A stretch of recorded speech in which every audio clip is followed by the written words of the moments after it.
What's going on, everybody? David Feldman-Makrias here, and I want to talk about more stuff from Google. Today is June 7th. I got this email a couple of weeks ago, but meaning to film a video about it.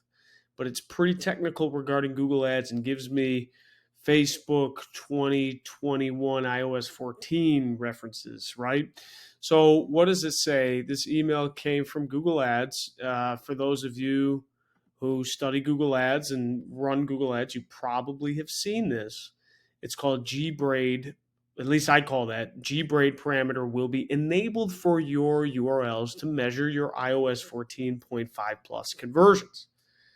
Okay, at the time of this video, Google Analytics 4 is going to be the ultimate source of truth as far as tracking. And just, UA3 or GA3 UA is transferring to GA4, and UA3 will not be processing data past the end of this month, July 1, right? So what does this mean? This video is really to determine what these type of emails mean, what Google changes are happening, what we need to do to prepare, and a little bit of speculation too. Let's read off what they're saying first. Hello, we're reaching out to let you know that you're eligible to use gBraid with your iOS campaigns, and this will start to take effect in your campaign soon. Okay, specifically to iOS, so any Apple devices. One note is that Apple devices, especially in mobile, dominate about 50%, at least 50% at this time of device share in the US. So, and I've seen that across industries, across accounts, across verticals, across a lot of different items, right? So that's going to affect a large amount of conversions and conversion data, just like it did for social media. Just like it did for Meta, I should say, back a couple of years ago.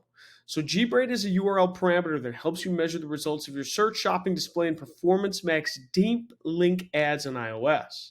This parameter, gBraid, will help you attribute app conversions back to your web ad campaigns and promote more accurate measurement on iOS while boosting your campaign's performance. So this is iOS 14 measurement, but it specifically is talking about app conversions. So anybody running e-commerce ads or website traffic and lead generation for non-apps, this may not affect you as much.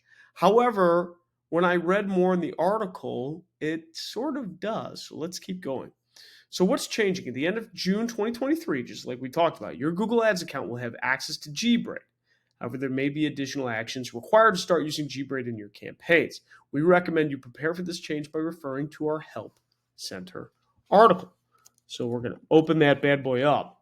Upon receiving access to gBraid, if you're already following all the steps to activate gBraid, you may notice fluctuations in your reporting, including increased conversions. This is normal and to be expected. If you want access sooner, you can require early access. If you're not interested, you can request opt out. You can learn more here. So let's open this. Update to iOS 14 campaign measurement. So as a result of Apple's app tracking transparency, ATT policy changes, you will find some updates to the way we report and measure conversion information for ad serving on iOS 14. Here we go. This article outlines how product changes may affect you as a Google Ads advertiser. So Google's now going through the same thing that Facebook did a couple of years ago. Great. It's going to be crap. ATT impact on Google Click ID website and offline conversions. Since Apple's ATT policy would no longer send the Google Click Identifier, GCLID, for iOS 14 traffic coming from ads on a handful of Google apps. Again, mentioning Google apps specifically. So it seems that this is impacting any type of app campaign. Traffic from other Google sources will not be affected and will continue to include GCLIDs.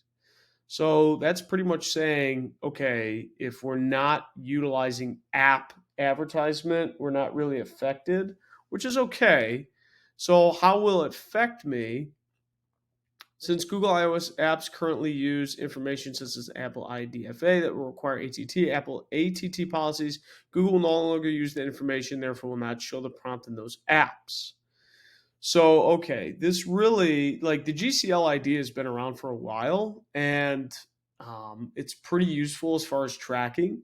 So really is what this article is really saying is if you have web app campaigns, that is going to be significantly affected, right? If you're running web campaigns via Google Ads, then you're going to be more impacted than not, right?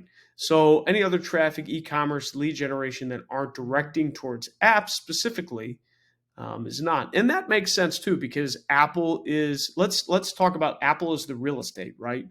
Apple is the real estate. That is the land. Okay. I should say the land. Apple is the land, and Google and Meta are basically the houses, the residencies, what they build upon it. We still need residencies and houses, but guess what? Google is still owns the prop, or I'm sorry, Apple still owns the property. So when the property shifts, right, when they are basically renovating the land, they're making it more hills. This is a weird tangent example, but there's more hills now. There's more bumps in the road. The concrete is undone. That's kind of what Apple is doing, and they're doing it a little bit on purpose because they can. They control the eyeballs, right? They control at least 50% in the U.S. market, the eyeballs of these ads. So it's important to understand and important to realize the impact there. And we went through this with Meta as well. And we went through it a lot worse with Meta because with Meta, like the return on ad spend, the conversion value of not just web app campaigns, but overall just e-commerce campaigns and lead gen campaigns, non for apps, was greatly impacted, which is a huge part of the digital advertising market. Google and Meta dominate ad spend for lead gen and e-commerce campaigns, and web apps, I think, I should say applications. And by that, I mean like downloading apps on your phone. Those are still pretty prevalent, but there's more businesses out there selling services that use Google and Meta to advertise that aren't selling and pushing applications. So I think this is interesting. I think that it's something to be aware of, definitely if you're in the app space. If you have campaigns advertising apps, oh yeah. I mean, if you have an app that you developed and you're running ads to get subscribers, yeah, this is gonna hurt. So, you got to explore some of this stuff. It's basically, they're saying, okay, basically your traffic, your website conversions are going to be affected. Look, you may find a decrease in reported website conversions. You might find a decrease in reported offline conversions because the transparency of how and the visibility of how we're seeing things is changing, right? So what Google is doing to help, we introduce a new URL parameter to help comply with Apple's policies and help you measure the results. wBraid, attribute conversions back to your ad campaigns and work with conversion modeling. So again, they're going to try and do some conversion modeling. Prepare for iOS 14 changes. We recommend you prepare for these changes. Make sure you're using GTag, GTM, URL parameters. You got to use audience expansion. This whole article kind of walks you through it, but the impact of it is really just for web campaigns, which is fine, but it's funny because Google's changed a lot in the last couple months because it's leading up to this universal analytics to GA4 transition. And it's basically tracking not based off of cookies or following around Google Chrome with cookies, but it's more server-side tracking, it's more modeling, right? You're not identifying each specific user. You're taking almost like a group of users and new users. It's not session-based either. So all these different changes happening. This is going to continue to happen, especially over the next couple of weeks, especially right after. And it's just really important to be aware that if you're running any type of web, I'm sorry, I keep saying web. Didn't get enough sleep last night. If you're running any type of app campaign, that's going to be most significant, right? So hopefully this helps shed some insight. And let me know what you guys think. If you have questions, comments, concerns, we can hash it out. And we'll see you in the next video. Take care.